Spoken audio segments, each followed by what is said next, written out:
अस्सलाम वालेकुम, कैसे हैं आप सब। मैं हूं Saira Gulzar. Welcome back to my channel. आज मैं आपके साथ बहुत ही टेस्टी और सिंपल से दाल के कबाब की रेसिपी शेयर करूंगी।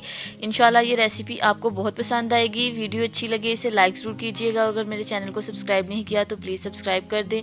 तो चलिए स्टार्ट करते हैं। कबाब बनाने के लिए हमें क्या क्या चीज़ें चाहिए।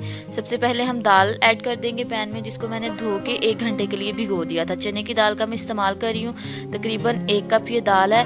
अब इसमें हम थोड़े से आलू शामिल करेंगे। 2 दरमियाने साइज़ के आलू थे जिनको छील के उसको भी छोटे टुकड़ों में काट के डाल दिया। कुछ जवे इसमें लहसुन के जाएंगे, 3 से 4। नमक डाल देंगे टेस्ट के अकॉर्डिंग। आलू डालने से इसमें बड़ा अच्छा टेक्सचर आएगा। कुटी हुई लाल मिर्च या फिर लाल मिर्च का पाउडर जाएगा 1 टीस्पून। हल्दी जाएगी 1/4 टीस्पून। और इसमें पानी डालेंगे तकरीबन 2 कप या जितने पानी में ये दाल अच्छे से गल जाए। अब हम इसको अच्छे से एक दफ़ा मिक्स करेंगे और कवर करके तब तक पकाएंगे जब तक दाल थोड़ी सी सॉफ्ट नहीं हो जाती और आलू भी गल नहीं जाते।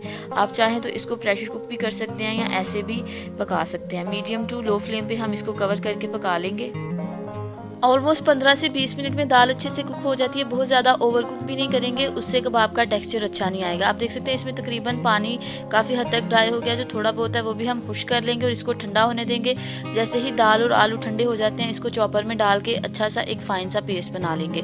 पहले आप इसको थोड़ा सा ठंडा कर लें, उसके बाद इसको पीस लें, फिर बाद में इसमें बाकी के स्पाइसेस ऐड करके कबाब तैयार कर लेंगे। दाल को पीस के इस तरह से इसका मैंने एक फाइन पेस्ट तैयार कर लिया है। अब हम इसमें मसाले शामिल करेंगे। सबसे पहले हम इसमें कुछ वेजिटेबल्स ऐड कर लेते हैं। 1 से 2 बारीक कटी हुई हरी मिर्ची शामिल कर देंगे। धनिया और पुदीना डालेंगे बारीक बारीक काट के, और साथ ही इसमें जाएगा बारीक कटा हुआ प्याज। 1 दरमियाने साइज़ की प्याज थी जिसको मैंने फाइनली चॉप कर लिया, वो शामिल कर देंगे। अब इसमें बाकी के स्पाइसेस ऐड करेंगे। स्पाइसेस आप अपनी मर्ज़ी से कम या ज़्यादा कर सकते हैं। मैं इसमें ज़ीरा पाउडर या फिर कुटा हुआ ज़ीरा शामिल कर दूँगी 1 टीस्पून। चाट मसाला जाएगा इसमें 1 टीस्पून। उसके अलावा हम इसमें डालेंगे धनिया पाउडर 1 टीस्पून। दाल को कुक करते टाइम ही हमने इसमें नमक शामिल कर दिया था। आप चाहें तो इस पॉइंट पे नमक चेक करके अगर कम हो तो नमक शामिल कर सकते हैं। अब इन सारी चीज़ों को हम अच्छे से मिक्स कर लेंगे ताकि दाल में सारे मसाले और वेजिटेबल्स अच्छे से कंबाइन हो जाएं, और फिर इसके दरमियाने साइज़ के कबाब तैयार कर लेंगे। अगर आप इस रेसिपी में चिकन ऐड करना चाहते हैं तो इस पॉइंट पे बॉईल करके श्रेड करके वो भी शामिल कर सकते हैं, लेकिन ये दाल वाले कबाब ऐसे भी खाने में बहुत टेस्टी लगते हैं। आप इसको एज इट इज़ भी बनाएंगे तो बहुत इंजॉय करेंगे।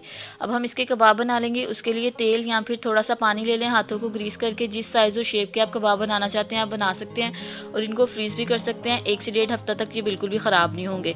इस तरह से इसके कबाब बना के आप फ्रीज़ कर दें। बच्चों को लंच बॉक्स में भी दे सकते हैं। उसके अलावा ये पुलाव वगैरह के साथ बहुत बेस्ट कॉम्बिनेशन है। आप इसको बना के इंजॉय करें। सारे कबाब इस तरह से बना लेंगे। अब इनको फ्राई करने के लिए हम अंडा लेंगे, उसको तोड़ के अच्छे से फेंट लेंगे। अंडे में आपने कोई भी नमक मिर्च वगैरह नहीं शामिल करनी, जैसे इसको फेंट के इसमें डिप करेंगे और इनको शैलो फ्राई कर लेंगे।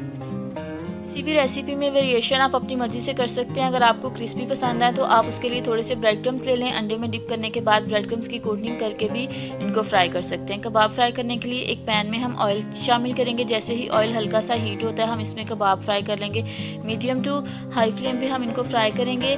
बहुत ज़्यादा आपने इनको फ्राई नहीं करना। ऑलमोस्ट सारी चीज़ें कुक हैं, जिस अंडे को अच्छा सा कलर आने तक पकाएंगे और ज़बरदस्त से हमारे कबाब फ्राई हो जाएंगे। सारा प्रोसेस 2 से 3 मिनट में हो जाएगा। 1 बाय 1 सारे कबाब इसमें शामिल कर देंगे। जितनी पैन में स्पेस है उतने ही डाल दें, और अब इनकी साइड्स चेंज करेंगे और दोनों साइड से अच्छा कलर आने तक कुक कर लेंगे। इससे पहले भी मैंने आपके साथ डिफरेंट कबाब की रेसिपीज शेयर की हैं, लिंक मैं डिस्क्रिप्शन बॉक्स में डाल दूंगी, आप देख सकते हैं। उन कबाब्स को आप ट्राई करें और मुझे फीडबैक दीजिएगा आपको ये रेसिपीज़ कैसी लगती हैं।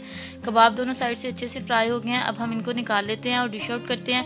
इस रेसिपी को ज़रूर ट्राई करें और मुझे अपना फीडबैक देना मत भूलिएगा। आज की वीडियो अच्छी लगी हो इसको लाइक करें, शेयर करें और मेरे चैनल को सब्सक्राइब ज़रूर कीजिएगा। बहुत जल्द मिलेंगे एक नई रेसिपी के साथ। तब तक अपना बहुत ख्याल रखें और मुझे दुआ में याद रखिएगा। अल्लाह हाफिज़।